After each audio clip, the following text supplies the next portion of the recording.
So the reason I'm a big supporter of the skill games is the revenue that it produces. It's a lifeline not only for the fire service in a sense. It helps with the funding of the fire equipment, the apparatus, the equipment, the turnout gear that the firefighters wear. The costs over the years has skyrocketed, not only just to outfit a firefighter, but the apparatus that they travel to and from.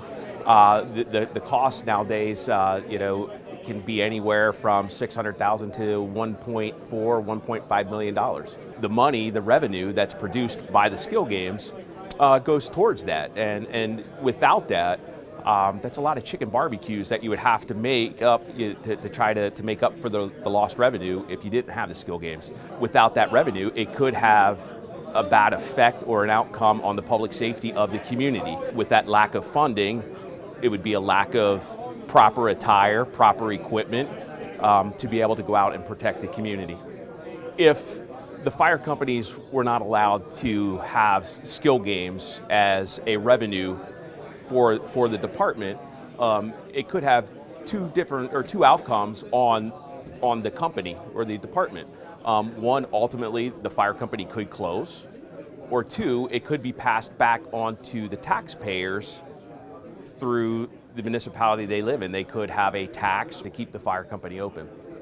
With the tax rate being low on the skill games, it only benefits the community in a sense from the from the fire service side, because again, that's more money into the organization's pocket to be able to put back into the community. We had skill games in our bar at least 6 to 7 years now. What we use our skill game money for is repairs around the bar, some bonuses for our help, definitely charities. We have a few close charities to our heart. Every year we come out first in the race for the War Against Winter with our veteran friends, and we win the plaque every year. We donate a lot to them. My grandson is disabled and he's at the Renova Center, and there's children there not as fortunate as my grandson, and we donate from the bar, from the revenue, from the skill games. And then DDS is a local disabled adults in our town, and we donate a lot to that. In this economy, we can always count on the revenue from the skill games. So without them, it would be more rocky and not as much revenue coming in. But it's kind of like our ace in the hole. We always know that we're going to have that at least to help us through the rough times. We believe in taxing us for the skill games, but the high rate of the tax would not benefit us in the least, and it would trickle down to not benefit everyone that we help, or our employees, or ourselves, or even the structure of the building that we use that money for. There's a good possibility we wouldn't be able to operate the skill games if the tax was, it wouldn't be really worth it to us. The money for the skill games, when we collect that money, that's what we can use to, of course, it helps support our payroll, for the money, the income to the club. Because when you break down at the end of the month, as far as what was the cost to keep the doors open, all right?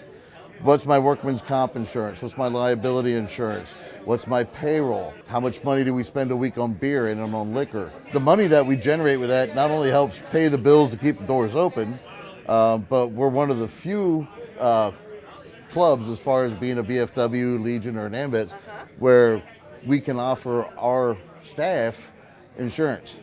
Before we had the skill games, we couldn't do that.